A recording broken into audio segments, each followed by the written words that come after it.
सी times के सी संवाद कार्यक्रम में आज हमारे साथ हैं लोकायुक्त एसपी संजय साहू जी। हम आपका स्वागत करते हैं। और थैंक यू। चूँकि मुद्दा हमेशा जो है देश में चाहे शहर में लें, भ्रष्टाचार एक बड़ा मुद्दा होता है और लोकायुक्त की बड़ी भूमिकाएं होती हैं। तो हम ये जानना चाहते हैं लोकायुक्त का जो कार्य क्षेत्र है वो क्या होता है। देखिए, लोकायुक्त मध्य प्रदेश जो है वो पूरे मध्य प्रदेश के सभी जिलों में कार्रवाई करते हैं। इसमें हमारा मुख्य कार्यालय भोपाल में है, जिसमें हमारे डीजी साहब बैठते हैं, माननीय लोकायुक्त महोदय हैं। और इसके बाद फिर हमारे यहाँ 7 जगह पे हमारी यूनिट्स हैं, जिसमें एक पुलिस अधीक्षक और उनके अंतर्गत में अमला काम करता है। एक यूनिट हमारी इंदौर में है, एक भोपाल में है, एक ग्वालियर में है, एक जबलपुर में है, एक यूनिट हमारी उज्जैन में है, एक रीवा में है और एक सागर में है। जो जबलपुर की यूनिट है उसमें पुलिस अधीक्षक और साथ में डीएसपी साहिबान, इंस्पेक्टर साहिबान, ये सभी लोग हैं। और हम लोग लगभग 9 ज़िले कवर करते हैं। जो आयुक्त, संभागीय आयुक्त जबलपुर के अंतर्गत के जितने ज़िले आते हैं उन सभी में ऑपरेट करते हैं। आप तो पुलिस सेवा में भी रहे, लोकायुक्त में क्या कुछ अलग प्रशिक्षण लेना पड़ता है या कुछ अलग तरीके से इसकी कुछ गतिविधियां होती हैं? नहीं, हमारी विशेष पुलिस स्थापना जो इकाई है ये भ्रष्टाचार निवारण अधिनियम जो है, जिसको प्रिवेंशन ऑफ करप्शन एक्ट कहते हैं, उसके अंतर्गत कार्रवाई करती है। बाकी नॉर्मल जिला पुलिस जो रहती है वो बीएनएस और बीएनएसएस जो नया लॉ आया है उसके अंतर्गत कार्रवाई करते हैं, जिसको पहले आईपीसी कहा जाता था, और माइनर एक्ट्स के अंतर्गत। और यहाँ सिर्फ भ्रष्टाचार निवारण अधिनियम, एक ही अधिनियम के अंतर्गत हम लोग कार्रवाई करते हैं। तो ये थोड़ा सा डिफरेंस हो जाता है। और ये हमारी पोस्टिंग जो रहती है वो सामान्य प्रशासन विभाग के अंतर्गत आती है, तो इसको डेपुटेशन की कार्रवाई बोलते हैं। आप लगातार देख रहे हैं कि लोकायुक्त ने अलग जगह पे ट्रैप किया, छापा मारा, तो ये छापे केवल सरकारी विभागों में ही होते हैं कि इसको आप अलग से प्राइवेट व्यापारियों के बीच में? नहीं, ये भ्रष्टाचार निवारण अधिनियम की जो कार्रवाई है वो सिर्फ शासकीय कर्मचारियों के लिए ही है। और जो राज्य मध्य प्रदेश शासन के जो कर्मचारी हैं, जिनके या तो वो कहीं कोई रिश्वत की मांग करते हैं तो उस पर हम ट्रैप की कार्रवाई करते हैं, या कोई शासकीय कर्मचारी ऐसा है जिसने अपनी आय से अधिक संपत्ति अर्जित की है, जिसको अनुपातहीन संपत्ति कहते हैं, उस पर हम छापे की कार्रवाई करते हैं।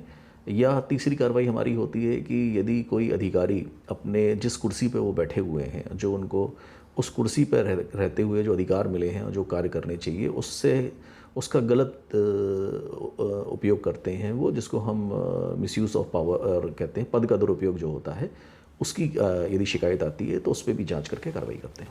इसकी शिकायतें किस तरीके से आती हैं या शिकायत करने वाले के लिए क्या सुरक्षा दी जाती है? नॉर्मली जो ट्रैप की कार्रवाइयाँ होती हैं उसमें फरियादी कई बार हमसे फ़ोन पे बात करते हैं, कई बार हम लोगों के पास डायरेक्ट ऑफिसेज में आते हैं या हमारे इन्वेस्टिगेटिंग ऑफिसर्स के संपर्क में रहते हैं।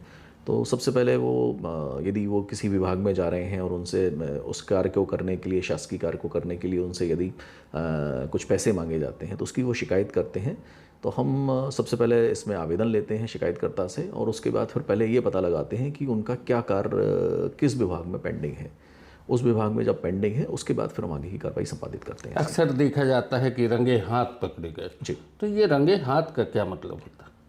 एक्चुअली जितने रिश्वत की जो मांग की गई है, वो रिश्वत के जो पैसे होते हैं उसमें हम लोग अपना पाउडर लगाते हैं।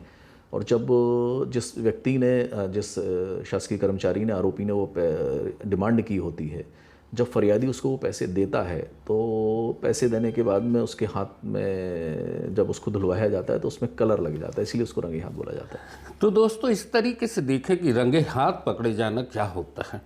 और सबसे बड़ी चीज़ होती है संजय भाई, हम जानना चाहते हैं कि जब ये सब कार्रवाई होती है, बहुत सारे दबाव भी आते होंगे आपके पास? नहीं, कभी नॉर्मली नहीं आते।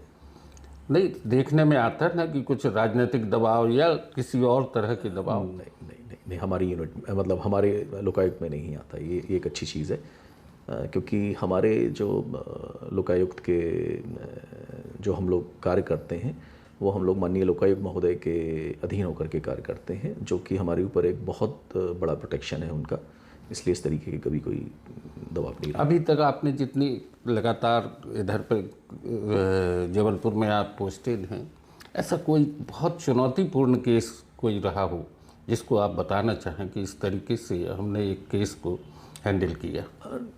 सभी केसेस लगभग इम्पॉर्टेंट रहते हैं, इस सेंस में इम्पॉर्टेंट रहते हैं कि नॉर्मली जब जिला पुलिस कार्रवाई करती है तो वो अपराधियों को पकड़ते हैं जो कि अपराधी होते हैं, और हम लोग शासकीय अधिकारी या कर्मचारी पे कार्रवाई करते हैं। तो शासकीय अधिकारी कर्मचारी जब उसके ऊपर कार्रवाई होती है तो कई बार बहुत सारे लोग जो हैं वो एकदम से उनका बीपी हाई हो जाता है, या उनको कई लोग ऐसा हुआ है कि उनको ऐसा लगा कि उनको दौरा आ जाएगा। तो सबसे पहले तो उस जिसके ऊपर कार्रवाई की है उसको सेटल डाउन करना एक बहुत बड़ी चुनौती होती है, क्योंकि कई बार ऐसा हुआ है कि रिटायरमेंट से 6 महीने पहले आदमी ट्रैप हुआ है, मतलब जिसकी उम्र 61 साल से ऊपर है वो ट्रैप हो गया, तो उसका पुराना बीपी का भी मरीज था, शुगर का भी मरीज है, तो उसको सेटल डाउन करना एक बड़ी चुनौती होती है। तो हमारी टीम को हम लोगों ने इस चीज़ में समझाया हुआ है कि सबसे पहले आप कार्रवाई तो करेंगे ही करेंगे, सबसे पहले आरोपी को सेटल डाउन करें, ऐसा ना हो कि वो उसके साथ कुछ अनहोनी हो जाए।